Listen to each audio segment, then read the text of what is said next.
Bangladeshi passport ব্যবহার করে যারা ইরাক ও সিরিয়ার আইএস অধ্যাসিত এলাকায় চলে গেছেন তারা আর ফিরতে পারবেন না। তাদের কালো তালিকাভুক্ত করা হয়েছে। পুলিশের counter terrorism and transnational crime বিভাগের কর্মকর্তা বলেছেন, ইরাক ও সিরিয়ার বড় অংশ থেকে আইএস যোদ্ধারা সরে যেতে বাধ্য হয়েছেন বা নিহত হয়েছেন। এ অবস্থায় বাংলাদেশ থেকে ওই অঞ্চলগুলোয় থাকা ব্যক্তিদের প্রবেশ ঠেকানো জরুরি হয়ে পড়েছে। তবে আইএস যোগ দিতে বাংলাদেশ থেকে কতজন গিয়েছেন সে সম্পর্কে সুনির্দিষ্ট কোনো তথ্য পুলিশ দিচ্ছে না। তাদের ধারণা এই সংখ্যা 50-এর বেশি হবে না। পুলিশের counter terrorism and transnational crime বিভাগের প্রধান মনিরুল ইসলাম প্রথম আলোকে বলেন, তারা বৈধ পথে আসার চেষ্টা করবেন বলে তিনি মনে করেন না। মনিরুল বলেন, যারা দেশ ছেড়ে গেছে তারা ইতিমধ্যেই শনাক্ত হয়েছে। তাদের পাসপোর্টের তথ্য অভিবাসন পুলিশকে দেওয়া হয়েছে। এতে করে তাদের বৈধ পথে দেশে ঢোকার কোনো সুযোগ নেই।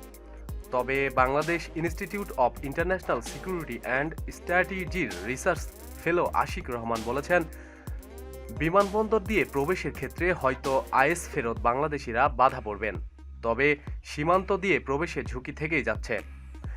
বাংলাদেশে জঙ্গিবাদ নিয়ে কাজ করেন এমন বিশেষজ্ঞরা বলেছেন, বাংলাদেশে জঙ্গিবাদের গোড়াপত্তন হয়েছে আফগানিস্তান রুশ যুদ্ধফেরত মুজাহিদদের হাত ধরে। সে বিবেচনায় আইএস ফেরত যোদ্ধারা বাংলাদেশের জন্য হুমকি হয়ে উঠবেন, এটাই স্বাভাবিক। তারা বসে থাকবেন না এবং অন্যদের জঙ্গিবাদে উদ্বুদ্ধ করবেন। পুলিশের একটি সূত্র জানিয়েছে, এখনো পর্যন্ত 3-4 জন বাংলাদেশি এসেছেন। তারা দেশের বিভিন্ন কারাগারে আটক আছেন। তাদের একজন প্রায় 10টি দেশ ঘুরে বান্দরবন দিয়ে বাংলাদেশে প্রবেশের সময় সীমান্ত রক্ষা বাহিনীর হাতে ধরা পড়েছেন। তাদের মধ্যে ডেস্কোর সাবেক প্রকৌশলী গাজী কামরুল সালাম একজন। 2015 সালের মে মাসে তিনি তুরস্ক সীমান্ত পার হওয়ার সময় পুলিশ তাকে গ্রেপ্তার করে। প্রায় 1.5 বছর পর র্যাব ঢাকা থেকে তাকে গ্রেপ্তার দেখায়। তিনি এখন কারাগারে। দুশ্চিন্তা বাংলাদেশিদের নিয়ে বংশদূতদের নিয়েও। পুলিশের আশঙ্কা, বাংলাদেশি বংশদূত বিদেশি বা প্রবাসী বাংলাদেশিরা বাংলাদেশের ট্রানজিট হিসাবে ব্যবহার করার চেষ্টা করতে পারে। পুলিশের এই তালিকায় যুক্তরাষ্ট্রের লুটনের একটি পরিবার থেকে 12 জন রয়েছে।